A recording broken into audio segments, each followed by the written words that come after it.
In the glittering ballroom of the St. Regis, where legacy and ambition drank champagne together, James Thorne was on top of the world. He was handsome, charismatic, and about to receive the coveted Beacon of the Community award. His wife Hannah, 6 months pregnant and visibly weary, watched from their table, her smile a fragile shield against his chilling indifference. Tonight he wouldn't just ignore her. He would use her as a punchline in front of the city's elite. He would mock her changing body, her quiet nature, her simplicity. But James made one catastrophic miscalculation. He had no idea who was sitting in the shadows, listening to every cruel word the Gala's mysterious, anonymous benefactor. A man who hadn't been seen in public for a decade. A man who also happened to be Hannah's brother. The air in the Bentley was thick with a silence that was heavier than any argument. Hannah traced the condensation on her window, the glittering lights of downtown Chicago, blurring into streaks of gold and ruby. Beside her, James Thorne adjusted his bow tie in the reflection of his phone screen, his jaw tight. He hadn't spoken a full sentence to her since they left their sterile minimalist penthouse overlooking Millennium Park. "You look tired, Hannah," he said, finally, his voice not carrying concern but accusation. "Can you try to brighten up a little? Tonight is important." Hannah smoothed a hand over the gentle swell of her stomach, the bespoke emerald gown feeling more like a costume than a celebration of her changing form. The baby, a boy they had already named Leo, kicked softly, a secret flutter of reassurance. "I'm fine, James. Just a little out of breath. These galas are always so long." "It's the heart of the city gala." He corrected his tone sharp. "The most important philanthropic event of the year. My firm Thorne and Vance is the lead sponsor. I am the lead sponsor, and I'm receiving the Beacon Award. It's not just a gala." He made it sound as though she were a simpleton, incapable of grasping the nuances of his world. It was a tone she had become painfully accustomed to. When they met, James had been enchanted by what he called her uncomplicated grace. She was a librarian, quiet and well-read, with a kind heart and a past she kept intentionally vague. He was a rising star in investment banking, a predator in a bespoke suit who saw her as a beautiful, pliable accessory. He thought he was marrying a blank canvas he could paint his ambitions upon. "I know it's important," she said softly. "I'm very proud of you." His response was a non-committal grunt as he scrolled through his prepared speech. The pride she felt was real, but it was curdled with a growing dread. In the early days, his ambition had been thrilling. Now it was a ravenous beast, and it was slowly devouring the man she thought she loved, leaving behind a hollow shell of ego and entitlement. Her phone buzzed in her small clutch. A text from her brother Damien. "You okay, Ellie? You don't have to go." She typed back quickly, hiding the screen from James's peripheral vision. "I'm fine. I have to support the man of the hour. You know how it is." "I do. Which is why I'm telling you that you don't. He doesn't deserve it." A sad smile touched Hannah's lips. Damien always knew. He was the only person in the world who understood the gilded cage she lived in, because he had helped build it. The Sterling family fortune was an ocean vast and deep, and for their own safety and sanity, they had chosen to live as though they only had a small lake. After a terrifying kidnapping attempt when they were children, their parents had instilled in them a fierce need for privacy. They were raised to believe that their wealth was a tool, not an identity. Damien, a reclusive genius, had taken that to heart, building a tech empire under a corporate pseudonym. his identity as Sterling, a fiercely guarded secret known to only a handful of lawyers. Hannah had wanted something different. She wanted to be loved for who she was, not for the 9 zeros that trailed after her family name. When she met James, she had a modest trust fund enough to live comfortably, but not enough to scream heiress. She told him her family was in logistics, a technically true but deeply misleading description of the global shipping and technology conglomerate Sterling Industries had become. James, in his arrogance, never dug deeper. He saw a pretty girl with just enough money to not be a burden and a background plain enough to not overshadow his own. Now trapped in the polished interior of the Bentley, Hannah felt the weight of her choices. She had wanted a normal life, but she had ended up with a man who worshipped the very thing she had tried to escape, and he was beginning to resent her for not providing more of it. "For God's sake, Hannah, fix your lipstick," James snapped, pulling her from her thoughts. "You look washed out. Beatrice Vance will be there, and you know how she talks." Beatrice was the wife of his senior partner, a woman with a tongue like a razor blade and an insatiable appetite for gossip.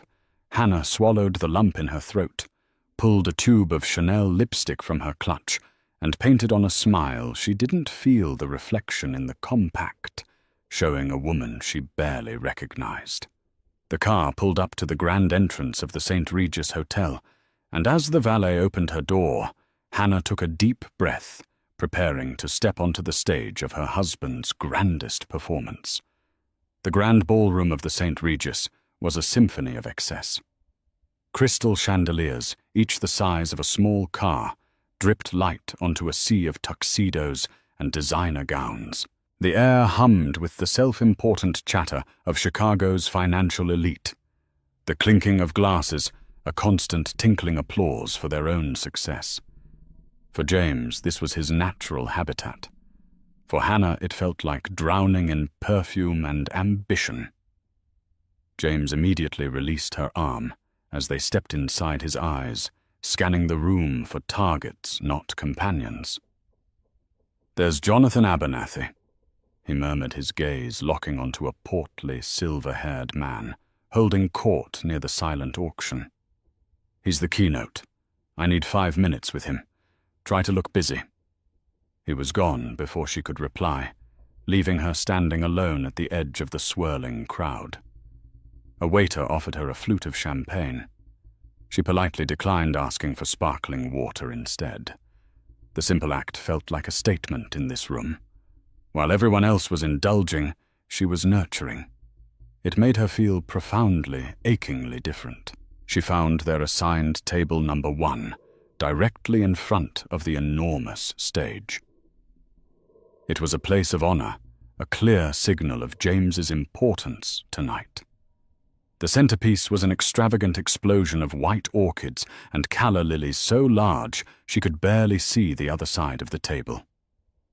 "Hannah, darling, you look comfortable."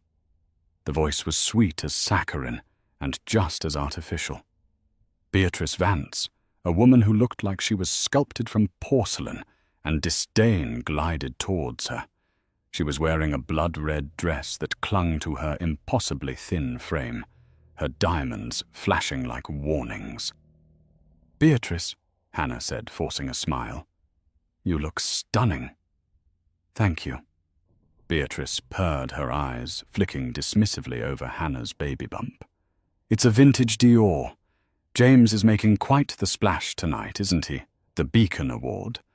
My husband is simply green with envy." She leaned in, her voice dropping to a conspiratorial whisper. "He tells me James is on the fast track to a full partnership. You must be so proud.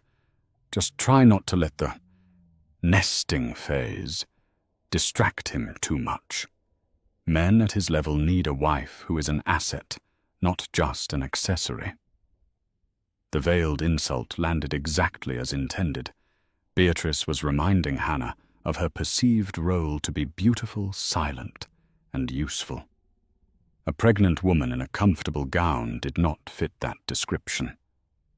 "I think my husband's success speaks for itself," Hannah replied, her voice cooler than she expected. Beatrice's perfectly arched eyebrow rose a fraction. "Of course, dear." She patted Hannah's arm with 2 fingers before drifting away, leaving a trail of expensive perfume and subtle malice in her wake. Hannah sank into her chair, her hand instinctively going to her stomach. Leo kicked again, harder this time, as if sensing her distress. She watched James across the room. He was a master performer, laughing at Mr. Abernathy's joke, clasping a shoulder here, shaking a hand there. He looked powerful, charming, every bit the man of the hour. But she saw the truth. She saw the calculation in his eyes, the way his smile never quite reached them. She saw him glance over at her, a flicker of annoyance crossing his features as he took in her solitary, seated form, before turning back to his audience with renewed vigor. He was ashamed of her. The realization hit her not like a lightning bolt, but like the slow, creeping chill of a winter evening. In the beginning he had paraded her like a trophy. Now, pregnant and less ornamental, she was a liability. The lights in the ballroom began to dim, and a smooth, professional voice filled the air. "Ladies and gentlemen, if you would please take your seats, our program is about to begin." James finally returned to the table, his face flushed with excitement. He sat down without looking at her. "Abernathy loves the pitch," he said, straightening his cutlery. "He's practically guaranteed my seat on the board for the new tech fund." "That's wonderful, James," she said, trying to inject some enthusiasm into her voice. "It is," he said, finally turning to her. His eyes were cold. "So please, Hannah, when I go up there, I want you to smile. Look at me like you're the luckiest woman in the world. Can you do that for me?" It wasn't a request. It was an order. He was scripting her role in his play, and she was expected to perform it without flaw. She nodded, her throat tight, the beautiful ballroom, suddenly feeling like a courtroom where she was about to be judged. The host, a local news anchor, began the proceedings talking about the charity, the lives they were changing. Then he moved on to the awards. "And now," the host boomed, "to present the 2025 Beacon of the Community Award to a man whose dedication and vision have been an inspiration to us all. Ms. James Thorne." A warm spotlight hit their table as a wave of applause washed over them. James stood up, buttoning his jacket. He leaned down, his lips close to her ear, his voice a venomous whisper. "Don't forget to smile." Then he turned, gave her a dazzling public smile for the benefit of the cameras, and walked towards the stage. Hannah watched him go, her heart a cold, heavy stone in her chest. She arranged her face into the requested expression of adoration, feeling like the biggest fraud in the room. The spotlight followed James as he bounded onto the stage, radiating a confidence that bordered on arrogance. He shook the host's hand, accepted the heavy, flame-shaped crystal award, and turned to face the microphone. The applause was thunderous. From the audience he looked like a king surveying his kingdom. "Thank you," he began, his voice smooth and practiced, resonating through the ballroom. "Thank you all. I'm truly humbled." Hannah watched her painted-on smile, feeling stiff and unnatural. She felt the eyes of hundreds of people on her, the wife of the great man. She was part of the tableau, the silent, supportive figure in the background of his success story. James launched into his speech, a well-rehearsed ode to corporate responsibility and the spirit of Chicago. He thanked his firm, his partners, and his mentor, Mr. Abernathy, who gave a gracious nod from the head table. He was charming, witty, and hit all the right notes. The crowd was captivated. But we all know," he continued, a playful glint in his eye, "that success isn't built in a boardroom. It's built at home. And for that, I have to thank my incredible wife, Hannah." He gestured towards her, and the spotlight swung to pin her to her seat. A fresh wave of polite applause rippled through the room. Hannah's smile faltered for a second as the heat of the light washed over her. She felt exposed, vulnerable. "She's been my rock," James said, his tone shifting. It was a subtle change, but Hannah felt it instantly. The sincerity was gone, replaced by something slick and performative. And lately she's taken the term rock quite literally. She's been expanding in her role. A few scattered, uncertain chuckles came from the audience. Hannah's blood ran cold. He couldn't be. Not here. Not now. "When we met," James went on, leaning into the microphone like a seasoned comedian, "she was this slip of a thing. A librarian. Can you believe it? All quiet corners and dusty books. I told her I was going to broaden her horizons, and boy, has she taken that to heart." The laughter was louder this time, more confident. James paused, soaking it in. He looked directly at Hannah, his eyes holding hers. There was no love there, only a cruel, triumphant glint. He was enjoying this. He was using her pregnancy, her very being, as a prop for his own amusement. "Now her horizons are definitely broader," he said, making a curving gesture with his hands. "She's fully embraced her new project, creating the next Thorn heir, and she's dedicated her main hobbies these days are nesting, napping, and sending me out for the most bizarre food combinations at 3 a.m., pickles and peanut butter. Anyone!" The room erupted in laughter. It felt like a physical blow to Hannah. Each laugh was a stone thrown at her.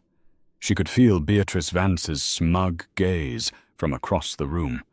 She could feel the pitying looks from other women. Her cheeks burned with a shame so intense it was dizzying. He was reducing her to a caricature, a walking, waddling pregnancy cliché, stripping away her dignity one punchline at a time. "But I love her for it," he said, the words dripping with insincerity. "She keeps me grounded.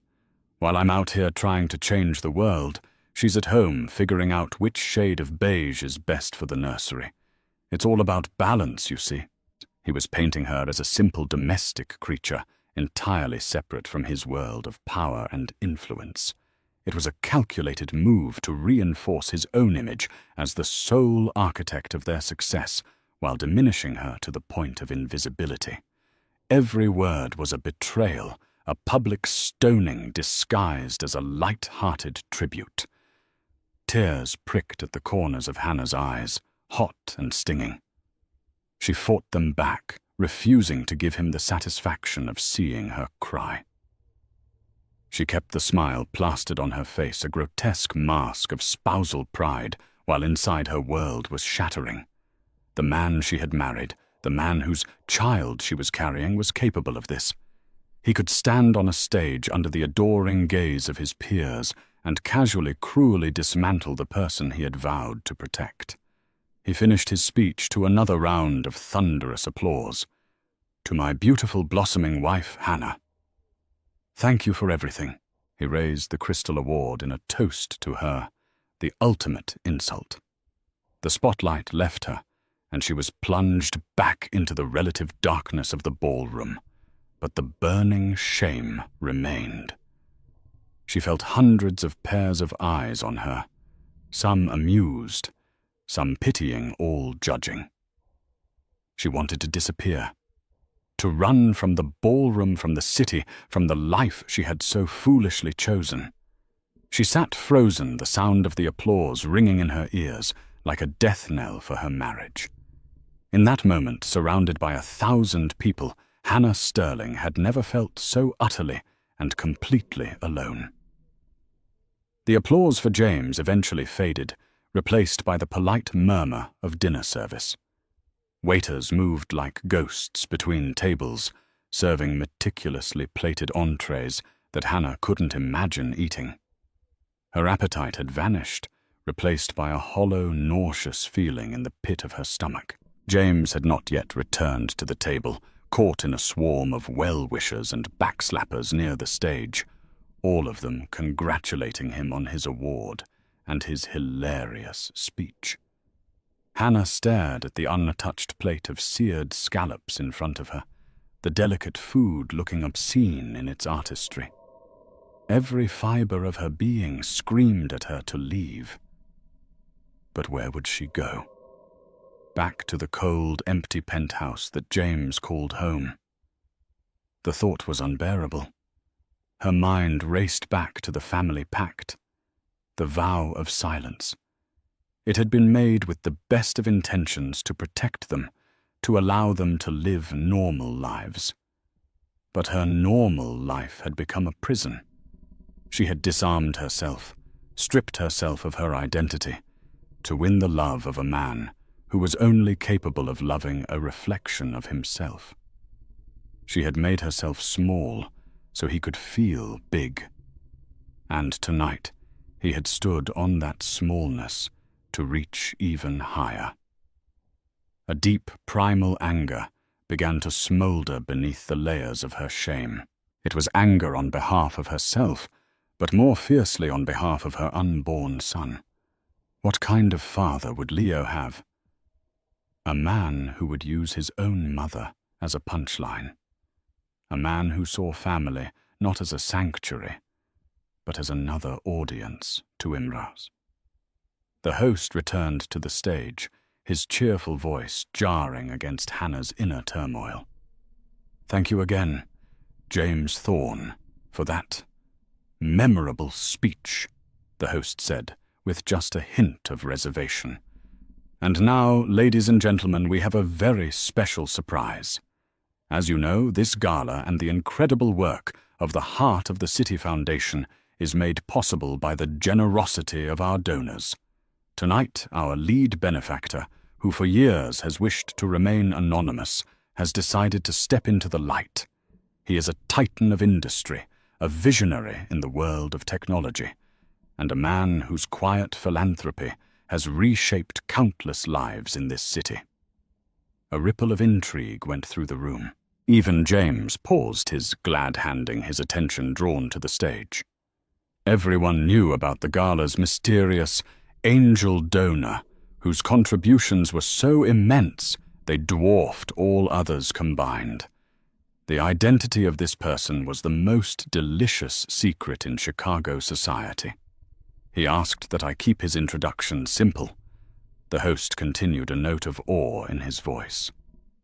"Ladies and gentlemen, please join me in offering a long-overdue round of applause for the founder of Oculon Dynamics and the chairman of the Sterling Foundation, Damian Sterling."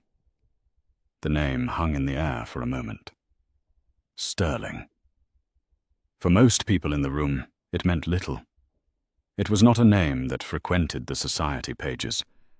It was not a name like Thorne or Abernathy that was etched onto the city's financial landscape. But for Hannah, the name was a lightning strike. Damien. Her head snapped up, her heart hammered against her ribs, a frantic, desperate beat. It couldn't be. Damien never made public appearances. He valued his anonymity above all else. He was a ghost, a legend in the tech world, known only by his initials, DS. Across the room, James frowned, a flicker of confusion crossing his face. "Sterling," he muttered to the man next to him. "Never heard of him." Then from a dimly lit alcove near the side of the ballroom, a figure emerged. He wasn't tall or imposing. He wore a simple, impeccably tailored charcoal suit, no tie, the top button of his white shirt undone. His dark hair was slightly unkempt, and his face, which was usually softened by a wry smile when he was with her, was a mask of cold fury. He moved with a quiet, deliberate grace, his eyes fixed on the stage. Hannah stopped breathing. It was him. It was her brother. He had texted her, "You don't have to go." He knew what James was. He must have been here the whole time, watching from the shadows, watching and listening to every single word of James's cruel performance. Damien walked past the head table, past the gawking faces of Jonathan Abernathy and Beatrice Vance, and ascended the small set of stairs to the stage. He didn't look at the audience. He walked directly to the host, shook his hand firmly, and took the microphone. The room was utterly silent. The air crackled with anticipation. A man no one knew had just been introduced as the most powerful benefactor in the room, and he looked nothing like they expected. Damien Sterling stood at the podium, his calm demeanor a stark contrast to the emotional storm brewing within him. He adjusted the microphone, the small sound echoing in the cavernous, silent hall. And then his gaze swept across the room and landed directly on Hannah. In his eyes she saw a decade of unspoken promises, a lifetime of fierce protective love.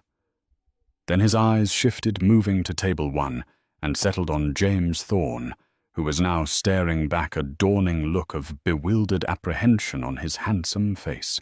The reckoning had arrived.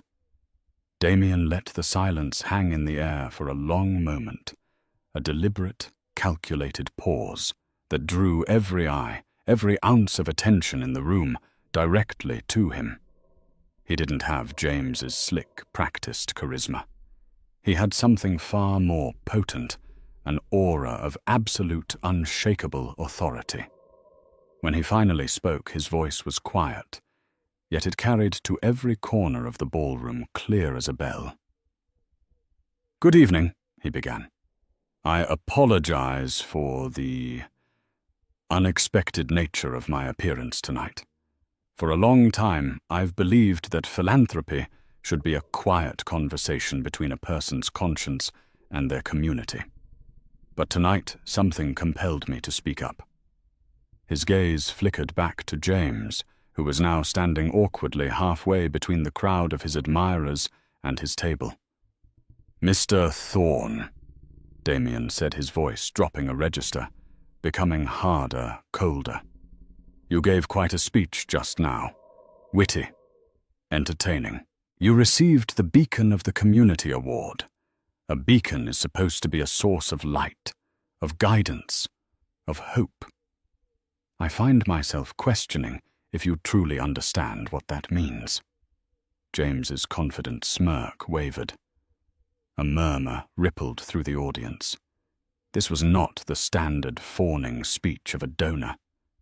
This was a confrontation. "You spoke at length about your wife." Damien continued, his grip on the microphone tightening almost imperceptibly. "You shared some intimate anecdotes. You held her up for our amusement." He paused again, letting the words sink in. He turned his head slightly, his eyes finding Hannah's. He gave her the smallest, most reassuring of nods, a silent message that said, "I'm here. It's over." Then he turned his full attention back to James, and the quiet authority in his voice was replaced by a steel edge. "What you failed to mention, Mr. Thorne, what you have apparently failed to grasp in the entire time you have known her, is the truth of who she is." Damien's eyes scanned the room, from Mr. Abernathy's confused, stern face to Beatrice Vance's rapt, hungry expression. "You see the woman you so casually mocked tonight, the woman you painted as a simple domestic accessory to your grand ambitions. That woman is Hannah Sterling." A collective audible gasp swept through the ballroom. The name, which had been meaningless moments before, was now a thunderclap. "Sterling, like Damien Sterling. She is my sister," Damien stated, his voice ringing with absolute finality. The world tilted on its axis for James Thorne. His face, which had been flushed with triumph, went slack. The colour drained from it, leaving a pasty, sickly white.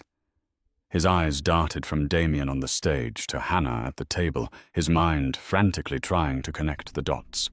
The librarian. The simple girl. Sterling. It was impossible. It was a joke.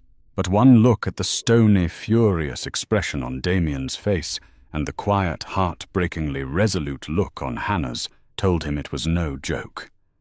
It was a nightmare. "My sister." Damien's voice boomed now, filled with a righteous fury that he had clearly kept leashed for years, "is the co-heir to the Sterling Industries fortune. A fortune that, I assure you, makes the combined net worth of everyone in this room look like a rounding error. She is not the wife of the man of the hour. Mr. Thorne, you are, and have always been, the husband of the woman of the century." The shock in the room was palpable. You could hear champagne glasses being set down, forks clattering onto plates. The professional photographers who had been packing up scrambled to get their cameras back out, the flashes starting to pop like fireworks. This was the story of the decade.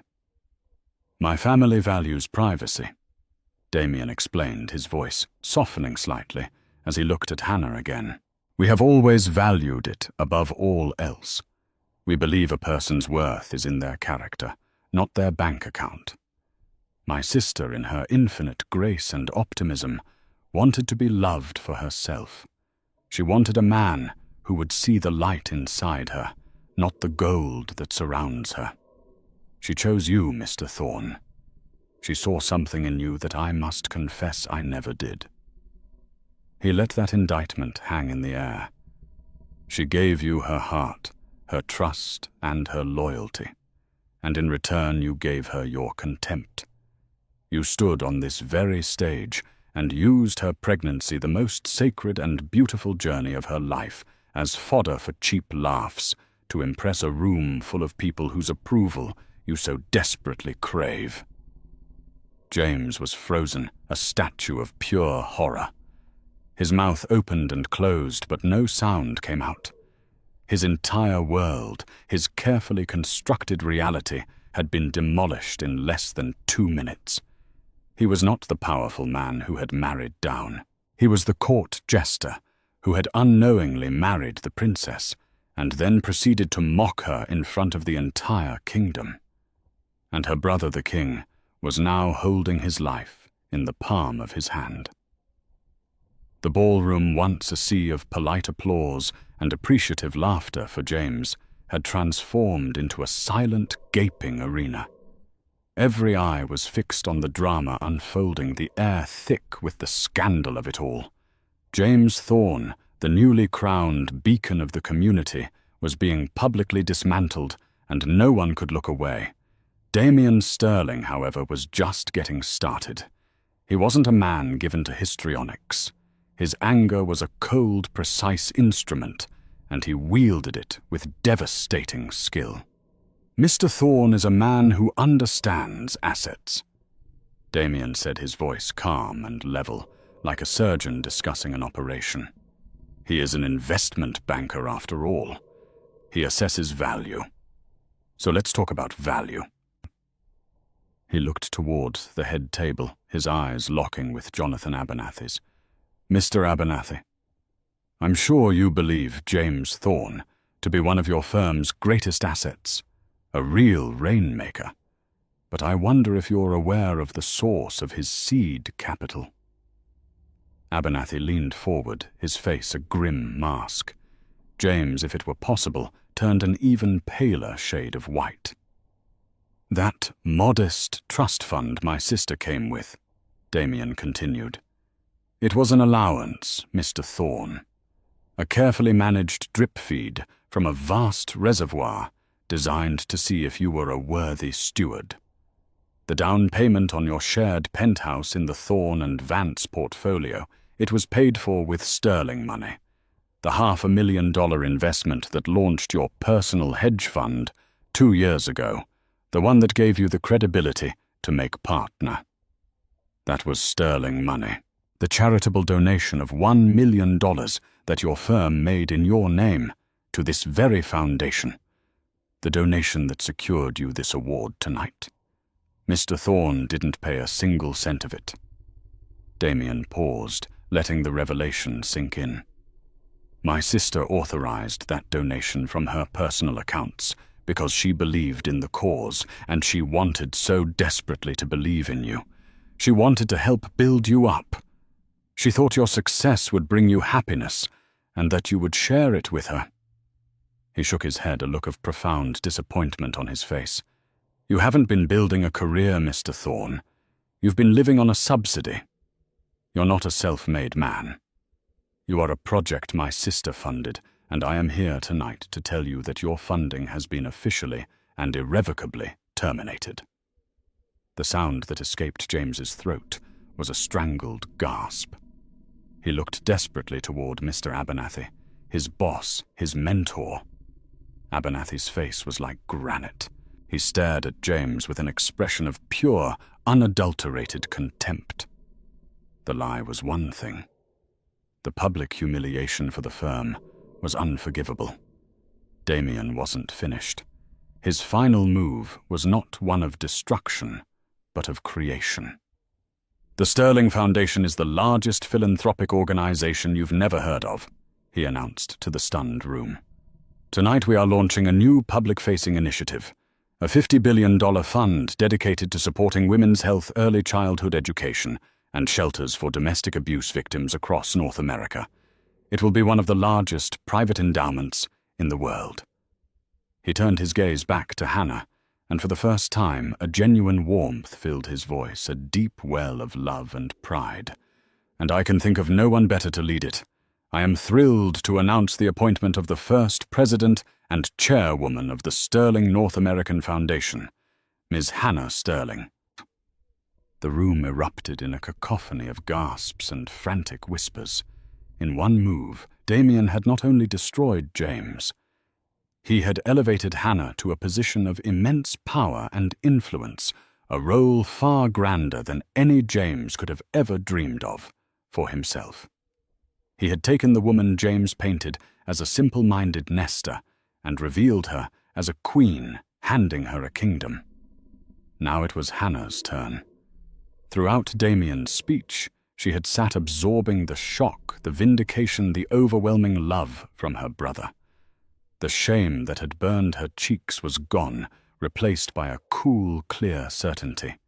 The tears she had fought back were gone too. Her eyes were dry and steady.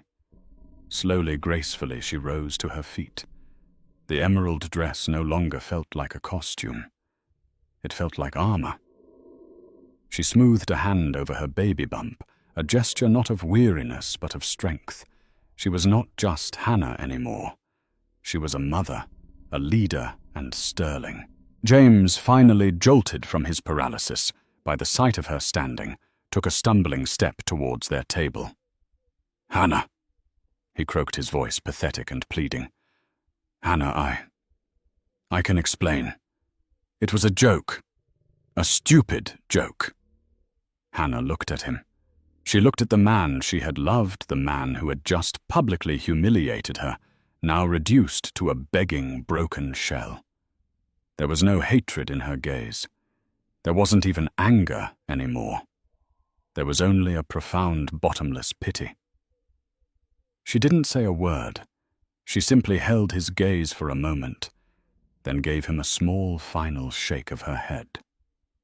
With all the dignity in the world, she turned her back on him.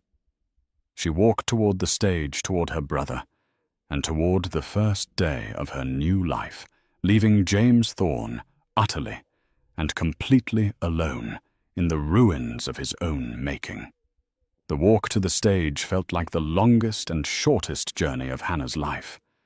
The whispers and stares of the crowd seemed to fade into a distant hum.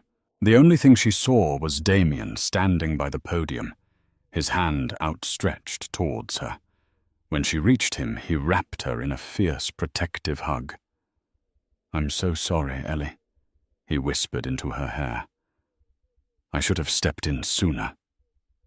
You stepped in at exactly the right time, she whispered back, a single grateful tear finally tracing a path down her cheek. Behind them, the scene at Table 1 was one of quiet, brutal implosion. James stood alone, a pariah, in a spotlight of his own making. Jonathan Abernathy walked slowly over to him, not to offer comfort, but to deliver a final verdict. My office.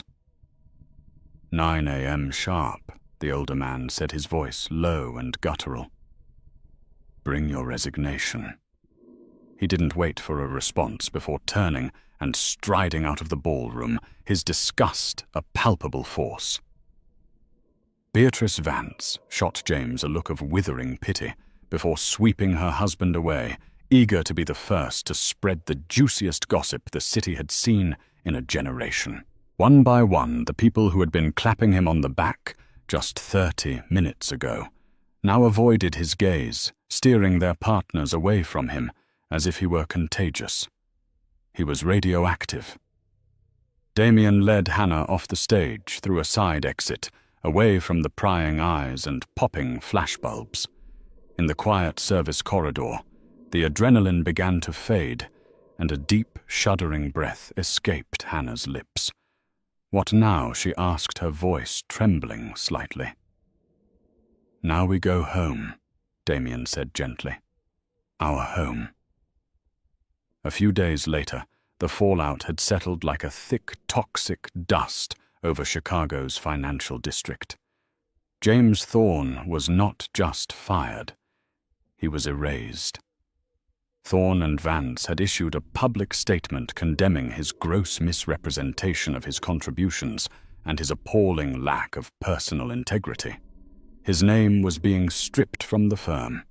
His accounts, so deeply entangled with Hannah's funds, were frozen pending a forensic audit. The divorce papers had been filed by Sterling's notoriously ruthless legal team, citing irreconcilable differences and emotional cruelty. James Thorne. The man who had everything was left with nothing but his expensive suits and the public shame that now clung to him like a shroud. Hannah, meanwhile, was not in their penthouse. She was in the sprawling, elegant lakefront estate in Lake Forest, where she and Damien had grown up, a place she hadn't seen in years. The air smelled of old books and fresh lake breezes. For the first time in her marriage, she felt like she could breathe. She sat with Damien in the sun-drenched library, a laptop open in front of her. She was already reading preliminary proposals for the new foundation, her mind sharp and engaged in a way it hadn't been for years. The role of librarian had been a comfort, a quiet place to hide. The role of chairwoman felt like a calling. "Are you sure about this?" Ellie Damien asked, watching her. "It's a huge responsibility. You don't have to do it. You don't have to do anything." Hannah looked up from the screen, a genuine smile gracing her lips. It was the first real smile she'd felt in months. She placed a hand on her stomach, where Leo was kicking contentedly. "I have to," she said, her voice clear and strong. "I'm not just doing it for me. I'm doing it for him." She looked around the library at the legacy of her family, a legacy of quiet strength and profound responsibility. "I spent so long trying to be small, trying to hide from this. I thought that's what love required. But I was wrong." She had learned a brutal lesson. True partnership wasn't about one person diminishing themselves for the other. It was about two people building something bigger together. James had never been interested in building with her. He had only wanted to build upon her. "He thought I was his foundation," she said softly, more to herself than to Damien. He was right.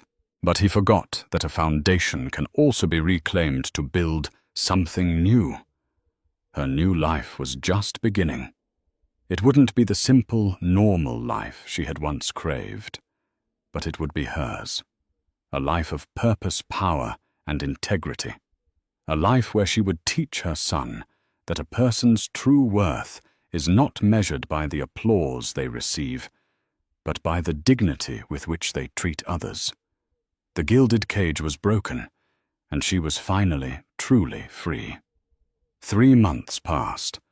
The Chicago winter had given way to a tentative spring, but Hannah had hardly noticed. Her world had become a whirlwind of boardrooms, financial statements, and philanthropic strategy. The Sterling North American Foundation wasn't an office. It was an institution occupying the top 5 floors of a sleek glass tower on Wacker Drive. Her corner office offered a panoramic view of the Chicago River, a constant flowing reminder that life moved on. The role of chairwoman was not the ceremonial position she had secretly feared it might be. Damien had ensured it came with real power, and with that power came a crushing weight of expectation. Her initial days were a blur of overwhelming information. She was no longer just dealing with the Dewey Decimal System. She was grappling with billion-dollar endowments, intricate tax laws, and the heartbreakingly complex logistics of large-scale social intervention. Imposter syndrome was a constant, unwelcome companion.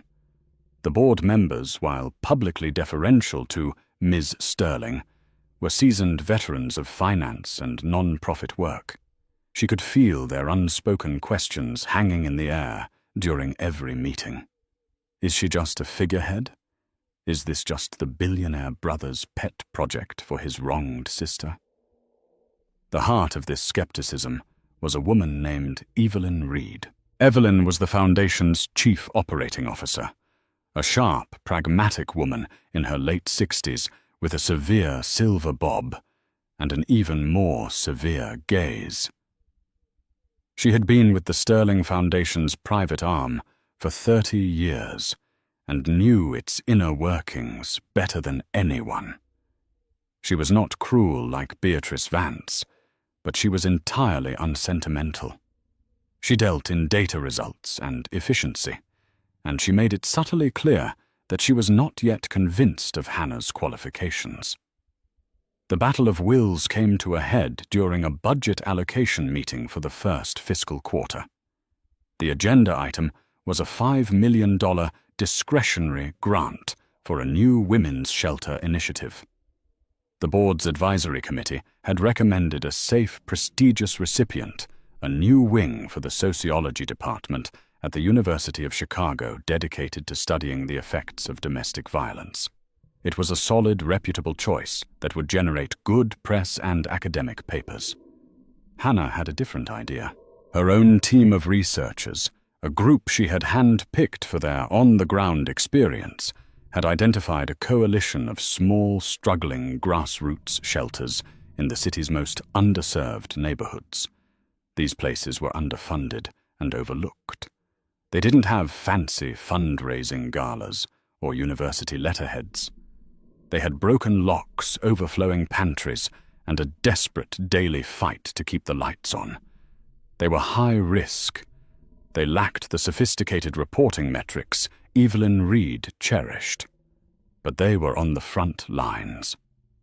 "With respect, Madam Chairwoman," Evelyn said, her voice crisp and devoid of warmth as she addressed the board. "While the coalition's mission is noble, they lack the infrastructure for a grant of this magnitude. Their administrative overhead is unclear, and their long-term viability is questionable. The university proposal is a blue-chip investment in research that can inform policy for decades. It is the more prudent course of action." The heads around the polished mahogany table nodded in agreement. It was the logical, sensible choice. Hannah felt a familiar wave of doubt wash over her. Who was she, the former librarian, to challenge this room of experts? She took a breath, her hand resting on her now prominent belly. Leo kicked a small internal jolt of encouragement. She thought of James and his obsession with appearances, with prestigious names and public perception. She thought of how he had dismissed her, how he had made her feel small and inconsequential. These small shelters were being dismissed in the same way. "Thank you, Evelyn."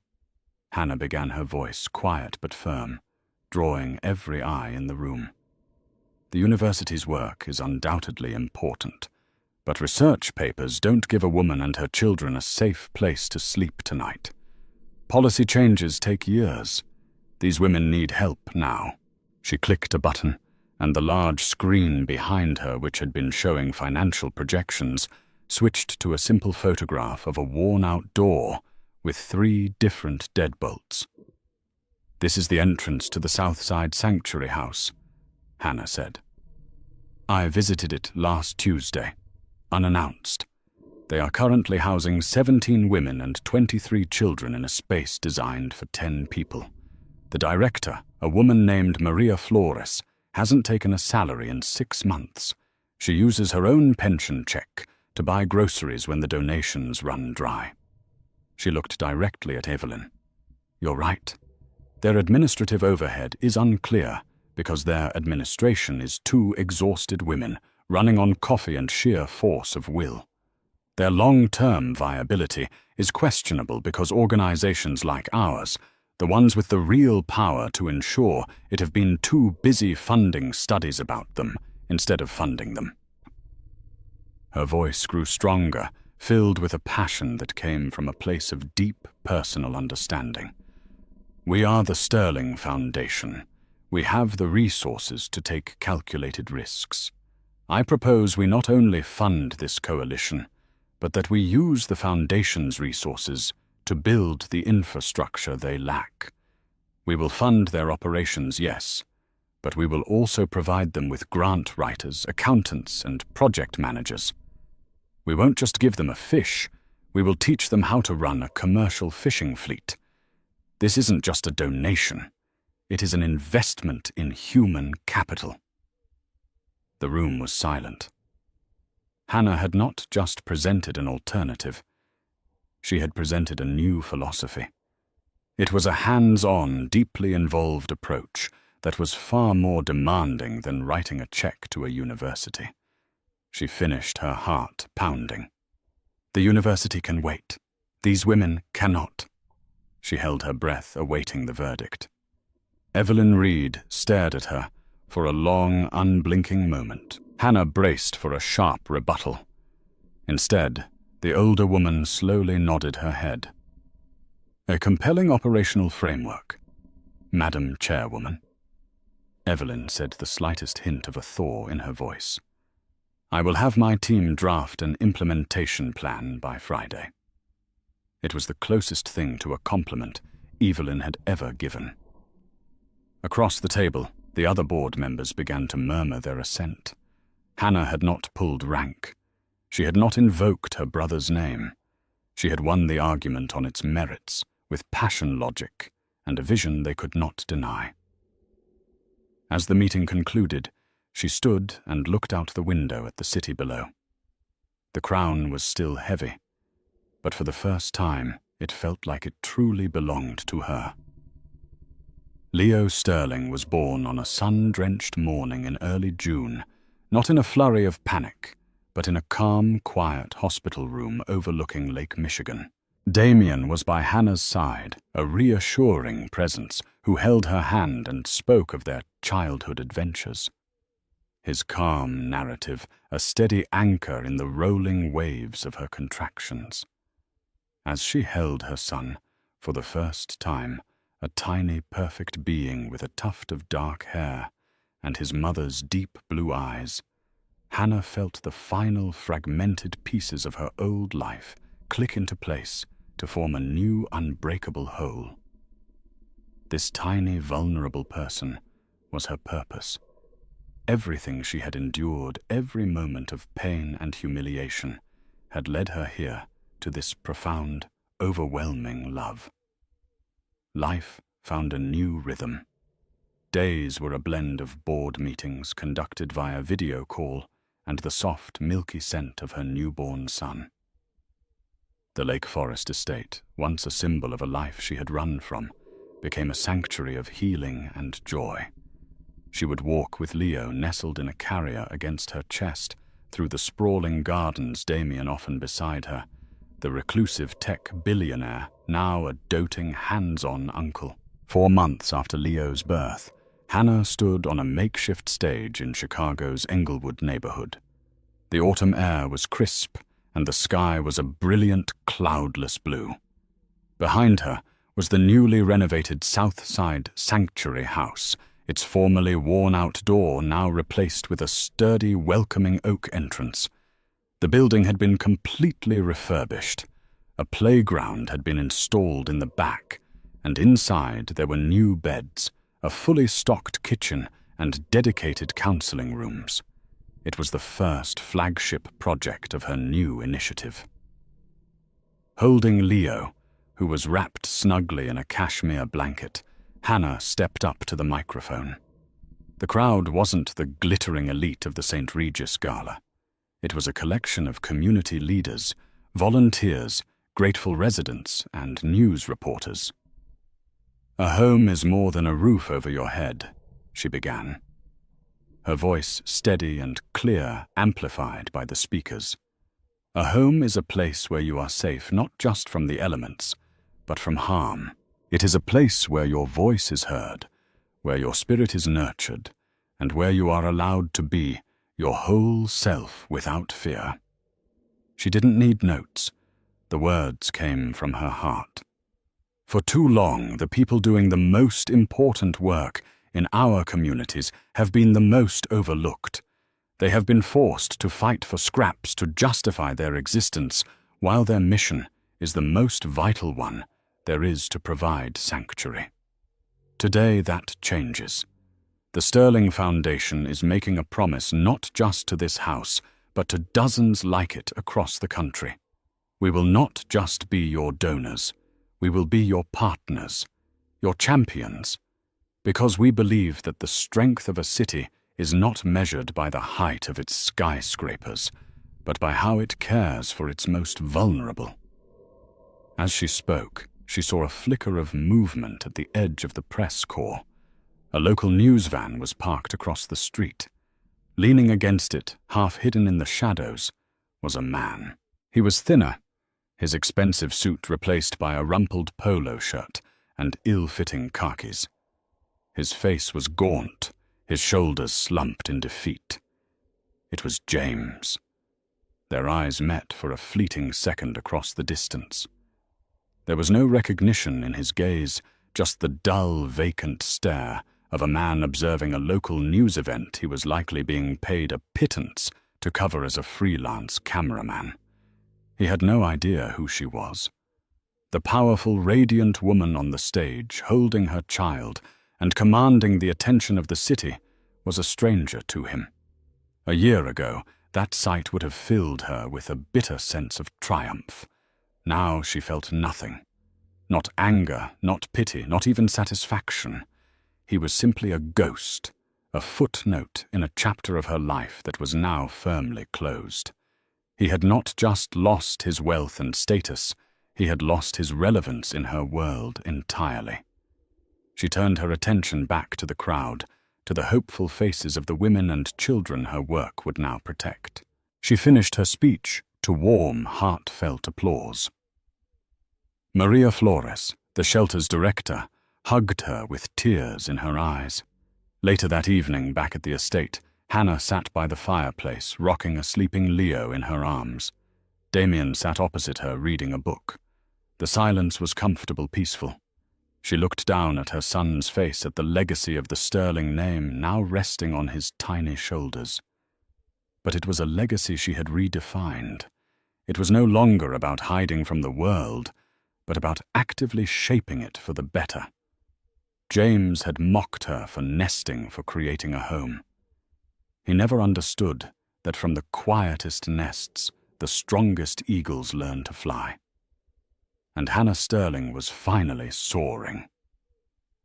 Hannah's story is a powerful reminder that our true value is never determined by someone else's opinion. It's a testament to the fact that strength often lies dormant, waiting for the right moment to emerge, and that the quietest people can have the most powerful voices. James Thorne saw his wife as an accessory, a stepping stone. And in his arrogance, he completely missed the incredible woman standing right beside him. He learned the hard way that you should never underestimate anyone, because you never know the giants who walk beside them.